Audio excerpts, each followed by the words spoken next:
Hello friends, welcome all of you in लक्ष्य family. आइए हम ट्वेल्थ क्लास की चैप्टर बुक का fourth lesson the rat trap को स्टार्ट करते हैं। आइए इसके बारे में समझते हैं। ये लेसन किस चीज़ के बारे में है, हमें किस चीज़ के बारे में बताएगा। आइए समझते हैं। तो जो रेड ट्रेप है, रेड ट्रेप का मतलब होता है चूहेदानी जैसा कि ऊपर बना हुआ है रेड ट्रेप। इसका जो राइटर हैं वो है सल्मा लेगरलॉफ, जिनका जन्म हुआ था 1858 में और उनकी डेथ हुई थी 1940 में। वाज ए स्वीडिश राइटर, जो कि एक स्वीडिश राइटर थी। Whose stories have been translated into many language, जिनकी स्टोरीज़ को, जिनकी कहानियों को बहुत सारी भाषाओं में ट्रांसलेट किया गया है। A universal theme run through all of them, उनकी जो कहानियाँ उनमें पूरी पूरी तरह से सार्वभौमिकता दिखाई देती है। A believe that the essential goodness is a human being can be awaken through understanding and love. इसमें बताया गया है कि मनुष्य के अंदर कौन सी अच्छाई होती है, कौन सी गुडनेस होती है और उसे कैसे प्रेम से जगाया जा सकता है, उसे कैसे अपने प्रेम से, अपने व्यवहार से जगा सकते हैं।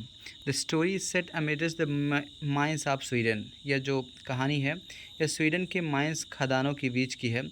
रिच इन आयरन ओर, जहाँ लोहे की जो लोहे की ओर थी, अयस्क थे, लोह के जो भंडार थे बहुत अधिक थे। Which figure large in the history and legend of that country, जो कि इतिहास में एक बहुत ही बड़ा महत्व रखता है तथा उनके देश के लीजेंड्स को बनाए रखता है। The story is told somewhat in the manner of fairy tale. जो कहानी है ऐसा लगता है कि कोई फेरी टेल है, कोई परियों की कहानी है। अभी इस चैप्टर को स्टार्ट करेंगे, पहले समझ लेते हैं। तो जो ये चैप्टर है यह एक ऐसे व्यक्ति की कहानी है जो कि रेड ट्रेप बेचता था, वह जो चूहेदानी बेचता था अपना पालन पोषण करने के लिए, और वह इसे स्वयं ही बनाया करता था। किसी स्थान से कोई जो वस्तुएं मिलती थी वह उसी प्रकार के लोहे से जो भी उसकी चीज़ें मिलती थी वही से उसे यूज करके वह उन रेड ट्रिप्स को बनाया करता था और उन्हें बेचा करता था। फिर भी उसका जो यह व्यापार था वह प्रॉफिटेबल नहीं था, इसलिए कभी कभी वह चोरी भी कर लेता था। आइए समझते हैं। Once upon a time there was a man who went around selling small red trips of wire. एक बार की बात है। There was a man, once upon a time एक बार की बात है। There was a man, एक व्यक्ति था, who went around, जो चारों तरफ घूमा करता था, जाया करता था, selling small red trips of wire, wire तार से बने हुए छोटे छोटे रेड ट्रेप्स को बेचने के लिए। एक बार की बात है, एक व्यक्ति था जो तार से बने हुए छोटे छोटे रेड ट्रेप्स को, चूहेदानी को बेचने के लिए एक स्थान से दूसरे स्थान पर जाया करता था। He made them himself as odd times, वह किसी भी विषम परिस्थिति में, वह किसी भी विषम परिस्थिति में वह उन्हें स्वयं ही बनाता था। वह उन सभी चूहेदानियों को वह स्वयं ही बनाता था किसी भी विषम परिस्थिति में। From the material he got by begging, जो भी चीज़ से मांगने से मिलती थी। इन द स्टोर्स, दुकानों में। और एट द बिग फार्म्स, बड़े बड़े फार्म्स मतलब बड़ी बड़ी कंपनियों के पास जो बड़ी बड़ी चीज़ें मिलती थी, बड़ी कंपनियों के पास जो भी से चीज़ें मिलती थी या मांगने से जो चीज़ें मिलती थी वह उसे उपयोग करके वह उन रेड ट्रेप्स को बनाया करता था। बट इवन सो, फिर भी the business was not specially profitable, जो यह बिजनेस था वह विशेषता कोई लाभकारी नहीं था, बहुत अधिक लाभ नहीं दे रहा था। So he had to resort to both begging and petty thievery to keep body and soul together. इसलिए he had to resort to both begging, उसे दोनों कार्य करना पड़ता था। क्या था? बेगिंग करना, भीख मांगना, and petty thievery to keep body and soul together, और हल्की फुल्की चोरी, थीवरी करना था ताकि वो अपनी की बॉडी एंड सोल टुगेदर कर सके, मतलब अपनी आवश्यकताओं की पूर्ति कर सके, अपना पालन पोषण कर सके। इवन सो, इतना भी होते हुए, हिज क्लॉथ्स वेयर रैग्स, जो उसके कपड़े थे बिल्कुल गंदे रहते थे। हिज चीक्स वेयर सनकन, जो उसके गाल थे, चीक्स थे, वे चिपके हुए थे। And hunger gleamed in her eyes, और उसकी आंखों में इन हिज आइज़, उसकी आंखों में भूख दिखाई देती थी, उसकी आंखों में भूख दिखाई देती थी। आगे बढ़ते हैं। Now no one can imagine how sad and monotonous life can appear to such a vagabond. कोई नहीं कल्पना कर सकता कि कितना दुखद, कितना ही कष्टमय लाइफ मतलब जीवन था उस वेगावंड का, उस घुमक्कड़ का। वेगावंड को हम क्या बोलते हैं? घुमक्कड़। तो उस घुमक्कड़ का जीवन किस प्रकार कितना दुखी था, कितना मोनोटोनस था, कितना असहनीय था, इसकी कल्पना कोई नहीं कर सकता। Who plots along the road, जो सड़क पर चलता रहता था। Left to his own meditation, उसने अपना सारा मेडिटेशन, उसने अपना सारा ध्यान त्याग दिया था। बट वन डे, एक दिन, this man had fallen into a line of thought, एक दिन इस व्यक्ति को एक लाइन ऑफ थॉट आया, एक विचार आया, which really seem to him entertaining, जो उसे बहुत ही इंटरटेनिंग लगा, उसे जो बहुत ही रोचक लगा। He had naturally been thinking of his rat traps, वह अपने स्वभावतः अपने रेड ट्रेप्स के बारे में सोच रहा था। One suddenly he was stuck by the idea, लेकिन तभी उसे एक विचार आया, अचानक उसे एक विचार आया। He had naturally been thinking of his rat traps, वह स्वभावतः अपने रेड ट्रेप्स के बारे में सोच रहा था, तभी उसे अचानक विचार आया। That the whole word about him, इस पूरे संसार के बारे में विचार आया, वह सोच रहा था पूरे संसार के बारे में।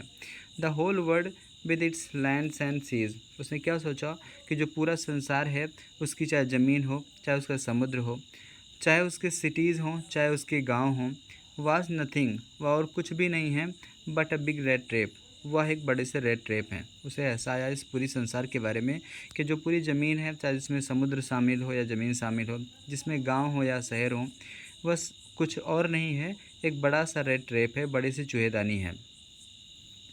It had never existed for any other purpose than to set baits for people, वो आगे क्या कहता है?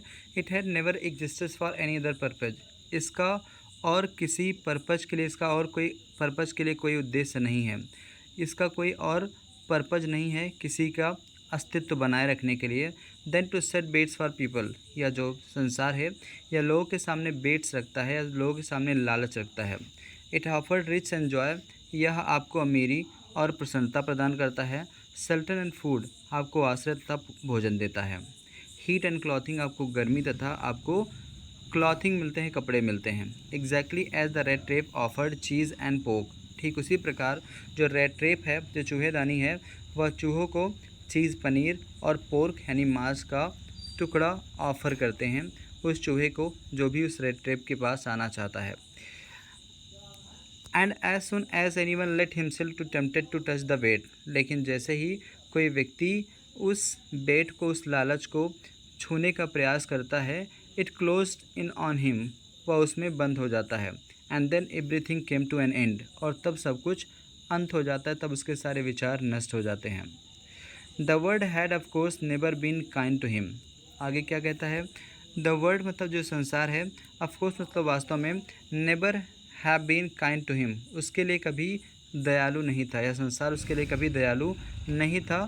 सो it gave him unwanted joy to think ill of its in this way, इसलिए उसे इस संसार के बारे में इस प्रकार सोचना, इस संसार के बारे में इतना बुरा भला सोचना उसे बहुत ही आनंद देता था। जब संसार के बारे में उसे बुरे बुरे ख्याल आते थे, जब उसके अंदर इल थिंकिंग आती थी संसार के बारे में, तो उसे बहुत ही जॉय मिलता था, उसे बहुत ही आनंद मिलता था। It became a cherished pastime of his, या उसका एक प्रिय गुजरने वाला समय बन चुका था। ड्यूरिंग मैनी ड्रेडरी प्लॉडिंग्स, बहुत अधिक चलने के बाद, टू थिंक ऑफ पीपल, लोगों को सोचने के बाद, ही न्यू, वह जान जाता था, who had let themselves to be catch in the dangerous snare, जो उस जाल में फंस चुके थे। And of those and others, और अन्य लोग भी, who were still circling around the bait, जो उस बेट का चक्कर लगा रहे थे, जो उस बेट का चक्कर लगा रहे थे, वह उन लोगों के बारे में भी सोचा करती थी। आगे बढ़ते हैं। वन डार्क इवनिंग, एक शाम को, एक अंधेरी शाम को, as he was trudging along the road, जब वह सड़क से लड़खड़ाते हुए आ रहा था, थका हारा आ रहा था, he caught eye of the little grey cottage by the road side, उसे सड़क के किनारे एक भूरे रंग की कॉटेज दिखाई दी, एक झोपड़ी दिखाई दी, उसकी जो साइड थी, जो उसकी नज़र थी, एक कॉटेज पर पड़ी। And he knocked on the door, उसने दरवाज़ा खटखटाया। To ask shelter for the night, रात में ठहरने के लिए उसने उस कॉटेज की, झोपड़ी के दरवाजे को खटखटाया। नॉर वाज ही रिफ्यूज़, ना तो उसे मना कर दिया गया। इंस्टेड ऑफ द सोर फेस विच ऑर्डनली मेट हिम, इतना बुरा चेहरा होने के बावजूद भी जैसा मतलब उसने बनाया हुआ था, द ऑनर मतलब जो घर का मालिक था, who was an old man जो बूढ़ा व्यक्ति था, विदाउट वाइफ और चाइल्ड जिसके ना तो कोई पत्नी थी ना ही कोई बच्चा था, was happy to get someone to talk to the loneliness. वह खुश हो गया क्योंकि उसके अकेलेपन से कोई बात करने वाला था। वह इस बात से खुश गया क्योंकि उसके अकेलेपन से कोई बोलने वाला था। Immediately he put on the porridge pot on the fire. उसने तुरंत ही उस पोरिज के पॉट को, उस दलिया के पॉट को आग पर चढ़ा दिया। एंड गेव हिम सपर, उसे रात का भोजन परोसा। Then he coughed off such a big solace from his tobacco roll. उसने अपनी तंबाकू की जो रोल थी, तंबाकू की जो पुड़िया थी, उसने अधिक मात्रा में तंबाकू निकाली।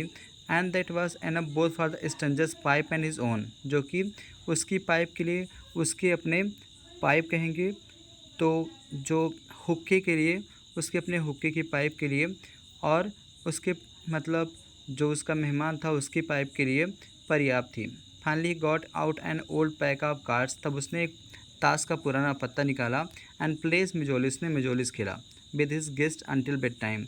सोने समय तक उसने अपने मेहमान के साथ मिजोलिस नाम का कोई खेल खेला। नेक्स्ट वीडियो में हम इस चैप्टर को आगे कंटिन्यू करेंगे। जय हिंद।